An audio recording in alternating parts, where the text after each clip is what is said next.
नमस्कार कक्षा 9 के विद्यार्थियों, आप सबका बहुत बहुत स्वागत है यूपी बोर्ड क्लासेस में, जहां पे आपको यूपी बोर्ड के सिलेबस के आधार वीडियो लेक्चर मिलता है। और मेरा नाम है प्रशांत और आज हम आपके दूसरे पार्ट बहुपद का प्रश्नावली 2.4 के लिए कंसेप्ट पढ़ने वाले हैं। तो इस वीडियो में आपको क्या क्या मिलने वाला है, क्या पढ़ने को मिलेगा, तो इसमें आप सबसे पहली बात सीखेंगे कि गुणनखंड कैसे किया जाता है किसी भी बहुपद का। और दूसरी बात आपकी क्या है, इसमें एक प्रमेय है गुणनखंड प्रमेय। जैसे कि आपने पिछले वीडियो के लिए कंसेप्ट में पढ़ा था शेषफल प्रमेय, उसी तरीके से एक प्रमेय है, उसी से रिलेटेड है, बहुत ही आसान है। तो चलिए शुरू करते हैं वीडियो को।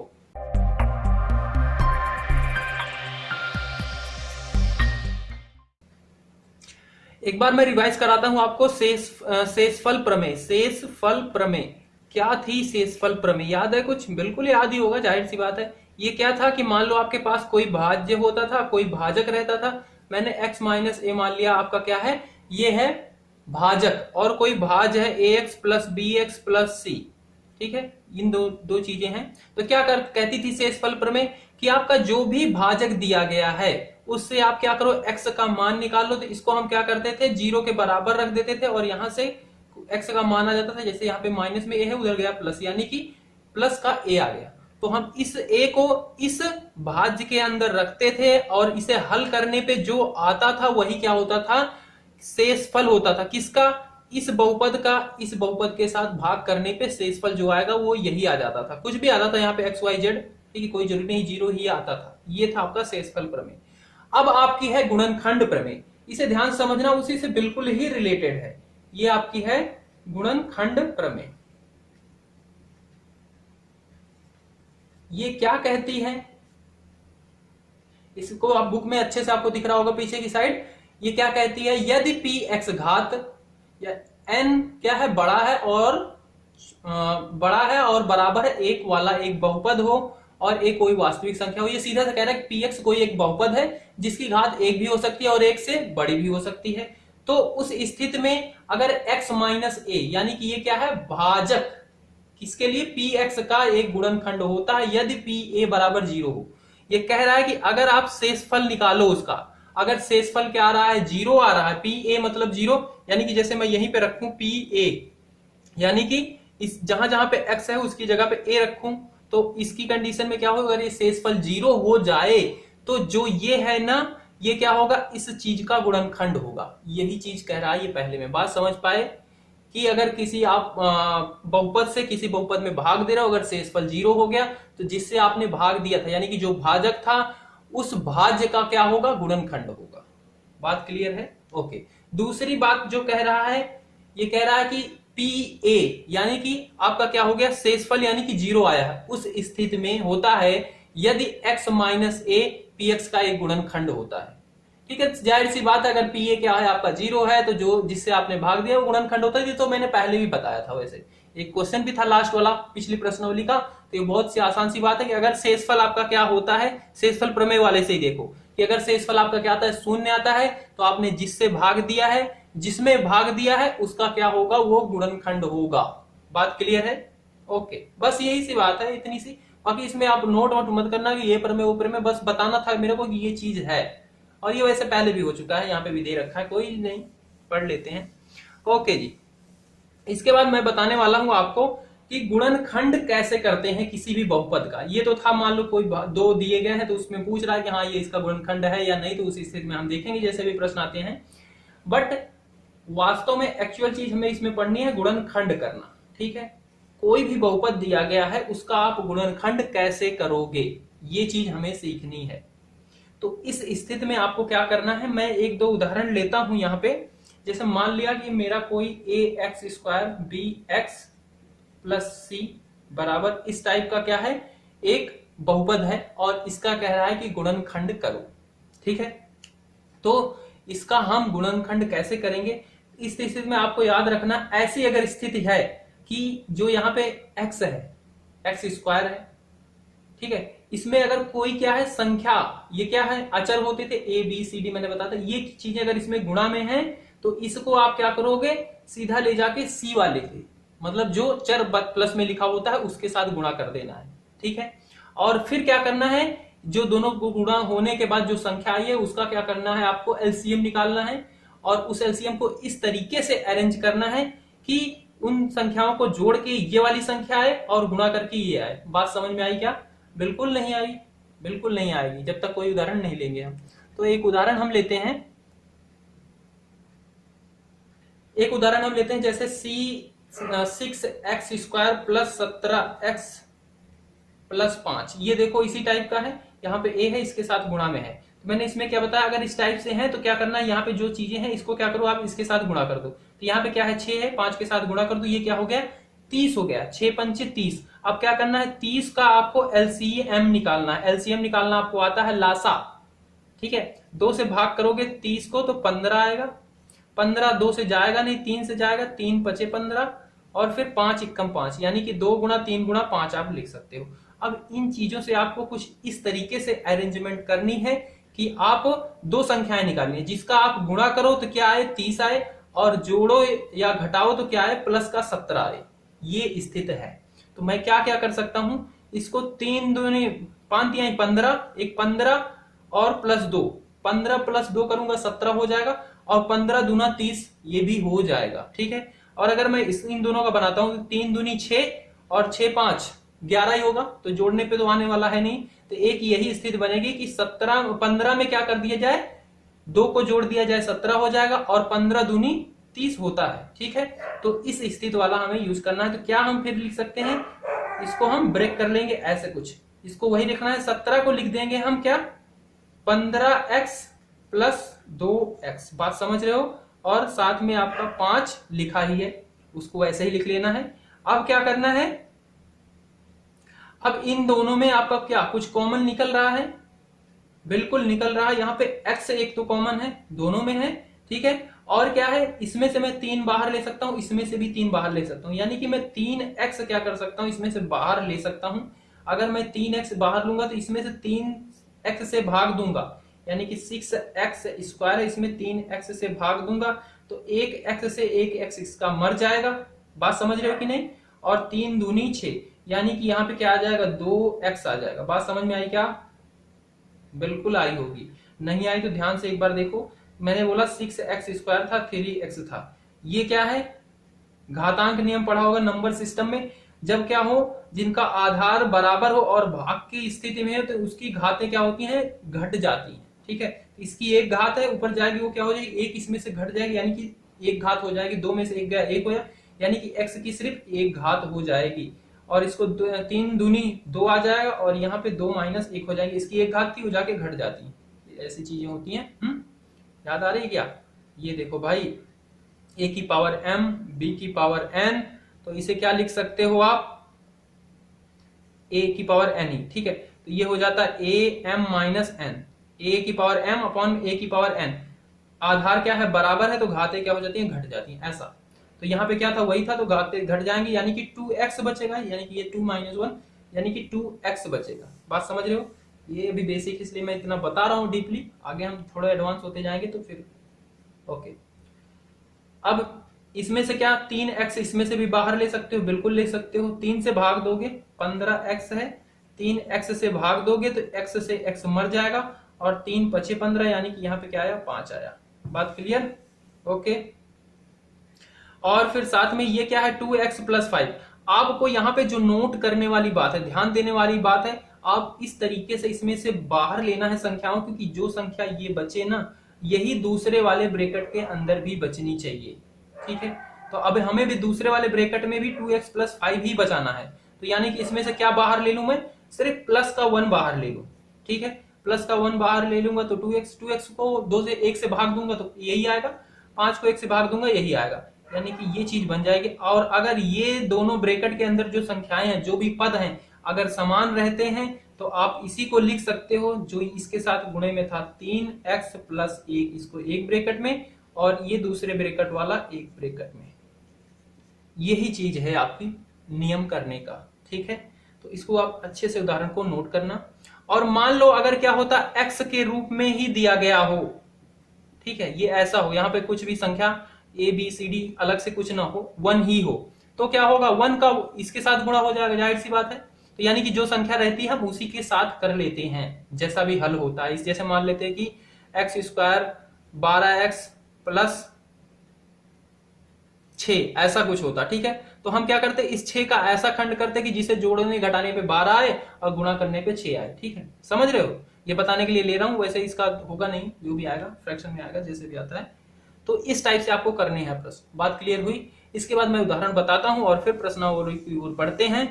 एक उदाहरण और देख लो, जैसे कि आपका उदाहरण संख्या 14 दी गई है, ठीक है। उदाहरण संख्या 14 दी गई है, उसमें कह रहा है कि आपका गुणनखंड प्रमेय की सहायता से y square minus 5y plus 6 का गुणनखंड ज्ञात कीजिए, ठीक है। आपको इसका गुणनखंड निकालना है। तो मैंने जैसे बताया कि गुणनखंड क्या हो, इस रूप का हो, मतलब इसके साथ क्या है, 1 गुणे में है, तो 1 को ले जाओ, इसके साथ गुणा कर दो, यहाँ पे जो भी है, ठीक है। यानी कि c वाली जो भी संख्या होती है उसके साथ गुणा कर दो, ठीक है। अब अगर 1 को किया तो यानी कि 6 ही रह गया, ठीक है। अगर यहाँ पे 4 5 होता तो गुणा कर दे तो हमें अलग से दिखता है, पर यही है तो नहीं दिखेगा, यानी कि 6 है। 6 को अब इसका गुणनखंड लासा निकालेंगे, एलसीएम, तो ये जाएगा 2 से, 2 तिहाई 6, 3 एकम 3, ठीक है। यानी कि 2 और 3, 2 तिहाई 3 दूनी 6 और 2 तिहाई 6, और 2 और 3 को मैं जोड़ूंगा तो क्या आना चाहिए हमें, माइनस का 5 आना चाहिए। यानी कि माइनस का 3 और माइनस का 2 जोड़ूंगा तो क्या आता है, माइनस का 5 आता है। कैसे, माइनस माइनस प्लस, यानी कि संख्याओं का जोड़ होगा। सिंबल किसका लगेगा, जो बड़ी संख्या है, बड़ी क्या है 3 है, यानी कि माइनस का सिंबल लगेगा, और 3 दूनी 5, इस तरीके से होता है। यानी कि मैं क्या लूंगा, 2 संख्याएं लूंगा। कैसे, इसको मैं ऐसे ब्रेक करूंगा, y square minus 3y minus 2y और प्लस का 6। बात क्लियर। अब क्या कर सकते हैं, इसमें से हम क्या बाहर ले सकते हैं, इसमें से y बाहर ले सकते हैं, तो यहाँ पे बचेगा y माइनस 3। अब हमें क्या करना है, इस वाले में इस तरीके से बाहर रखना है कि y माइनस 3 ही बचे अंदर, इसमें से ऐसे बाहर लेनी है वो संख्याएं। तो मैं क्या ले सकता हूं इसमें से बाहर, -2 बाहर ले लूं। अगर -2 बाहर लूंगा तो -2y में -2 से भाग दूंगा, यानी कि -2 वाला कट जाएगा, सिर्फ क्या बचेगा, y बचेगा। और प्लस का 6 में -2 से भाग दूंगा तो क्या हो जाएगा, 2 तिहाई 6, और ये क्या हो जाएगा, माइनस का ही रहेगा, यानी कि माइनस का 3 बचेगा। तो यहाँ पे क्या आ जाएगा, y माइनस का 3। बात क्लियर। दोनों ब्रैकेट में सेम चीजें हैं, तो आप क्या लिख सकते हो, एक ब्रैकेट में इसको लिखोगे यहाँ पे जो रहता है गुणे के साथ, और इसको y माइनस 2, और दूसरे ब्रैकेट में y माइनस 3। तो ये हो गया इसका गुणनखंड। बात क्लियर हो रही है, बिल्कुल हो रही होगी। तो अभी तक आपने देखा कि जिनकी x की घात क्या हो, यानी कि द्विघातीय बहुपद हो, उनका गुणनखंड आपने देखा। जैसे आपका दिया गया उदाहरण नंबर 15, ध्यान से देखना, उसमें क्या है, x की घात 3 है, यानी कि x के क्या है, 3 मान है जो इस बहुपद को संतुष्ट करेंगे। बात समझ रहे हो, x के कितने मान है, 3 है। 2 मान रहते थे तो x की घात 2 रहती थी, यानी कि x के 2 मान, 3 है। 3 ये तो मैंने बहुत पहले बताया था, पहले के लेक्चर में ही आपको। तो ये है 142x माइनस 120, ठीक। इसमें क्या करना है, इसका आप शून्यांक निकालो। शून्यांक क्या था, याद करो, बहुपद में शून्यांक क्या होता है, x का वह मान जिसके लिए पूरा का पूरा बहुपद क्या हो जाए, शून्य हो जाए, ठीक है।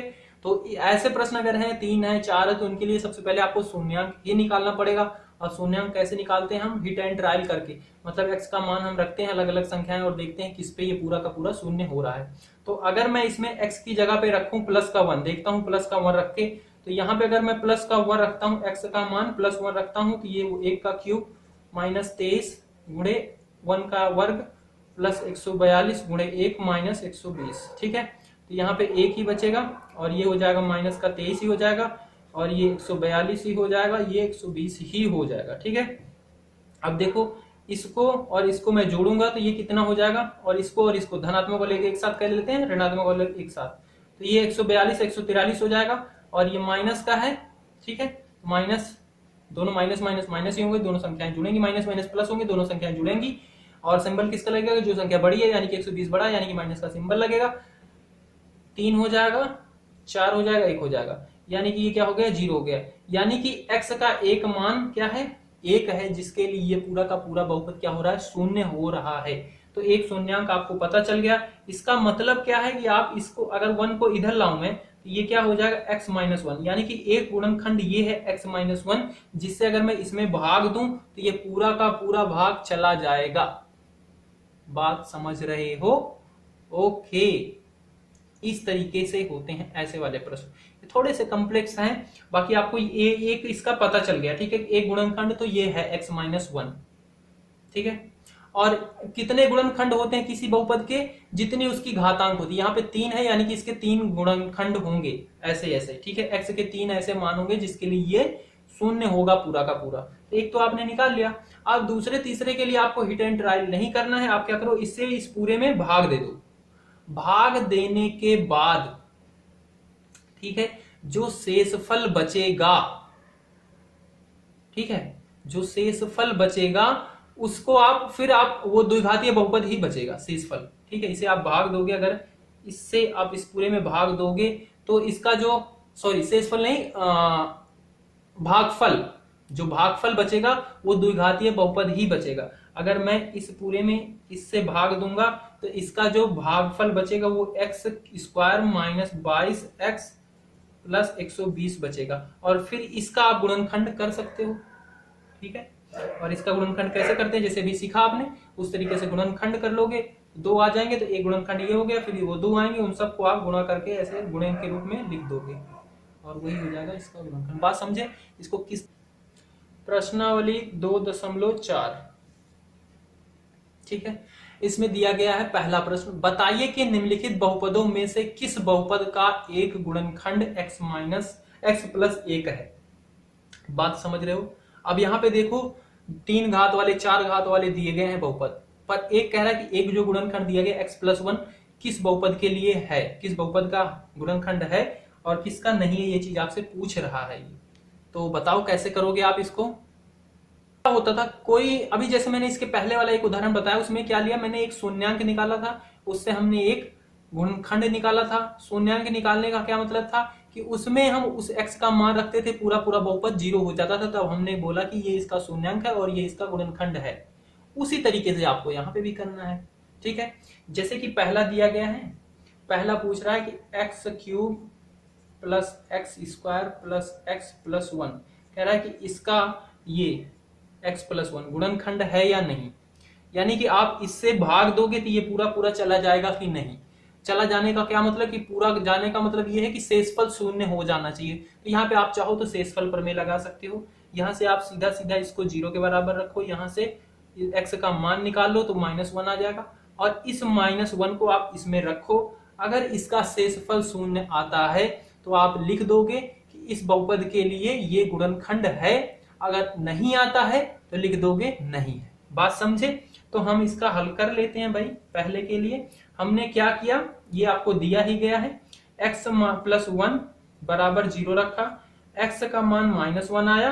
अब x के मान को हम क्या करेंगे, इस बहुपद में रखेंगे। तो हम यहाँ पे मान लेंगे पहले इसे सीधा माना p x बराबर ये x प्लस 1 बराबर 0, x बराबर -1, तो p -1, ठीक है, -1 यानी कि x की जगह पे हम इसे माना है, इसे यहां से हल मानना इसे, ठीक है। माना ये पहले का पहला है, ठीक है, पहले प्रश्न का फर्स्ट पार्ट है हल। माना पी एक्स बराबर ये x प्लस 1 जो दिया गया था आपका भाजक गुणनखंड कह रहा है, उसे ये रखोगे और फिर इसकी जगह पे -1 रख के आप हल करोगे। -1 रखोगे और इसे हल करोगे तो ये तो माइनस का ही आएगा, ये प्लस का आएगा, ये माइनस का, ये प्लस का, ठीक है। ये इससे मर गया, ये इससे मर गया। बात क्लियर है ना? यहाँ तक कोई दिक्कत नहीं। क्यूब है यानी कि माइनस का आना, स्क्वायर है यानी कि प्लस का आएगा, या माइनस माइनस, यानी कि शेषफल क्या आया, शेषफल प्रमेय द्वारा आपने देखा कि शेषफल 0 आया, यानी कि जो आपका x प्लस 1 है इस बहुपद के लिए गुणनखंड है, ठीक है। तो आप यहाँ पे लास्ट में लिखना चाहो तो लिख देना कि बहुपद px, क्योंकि आपने यहाँ पे मान रखा है तो हम यहाँ पे डायरेक्ट px ही लिखेंगे, क्योंकि आपने पहले ही मान लिया कि px बराबर यही है। px के लिए x प्लस 1 गुणनखंड है। बस यही लैंग्वेज लिखनी है और इसमें कुछ नहीं लिखना है। बात समझ में आई? बस अब मैं दूसरा इसका अच्छे से लिख के दिखा देता हूं आपका, इसका सेकंड पार्ट, ठीक है। कैसे लिखोगे, लिखोगे माना px बराबर जो भी दिया होगा, जैसे यहाँ पे x की घात 4 दी गई है, x की घात 3 दी गई है, x की घात 2 दी गई है, x की घात 1, x, ठीक है, प्लस 1 ये दिया गया है। माना पी एक्स बराबर ये है, एक्स प्लस वन बराबर 0, एक्स का माइनस वन, तो p माइनस वन निकालेंगे। p माइनस वन यानी कि x की जगह पे माइनस वन रखते जाना है और आपको हल करते जाना है। ठीक है, x की जगह पे माइनस वन रखोगे।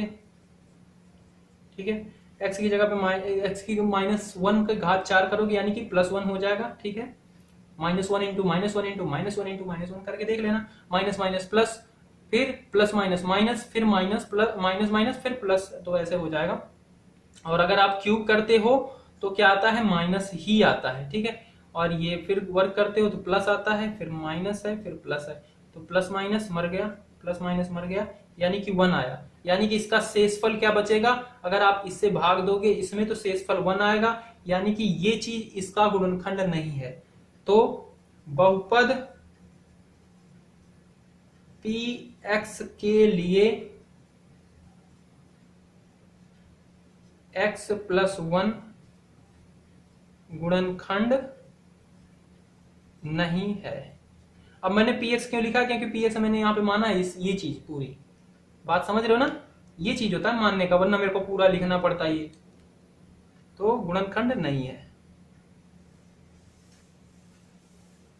इसी तरीके से इसका तीसरा पार्ट, चौथा पार्ट है, आप बिल्कुल कर लेना, कोई दिक्कत वाली बात नहीं है। आप x की जगह पे मान रखना, पहले x की जगह पे माइनस वन रखना ही है, क्योंकि x प्लस वन सबके लिए, तो माइनस वन सब में ही रखोगे। अगर जिसका शेषफल 0 हो जाएगा वो गुणनखंड होगा, नहीं होगा तो नहीं है।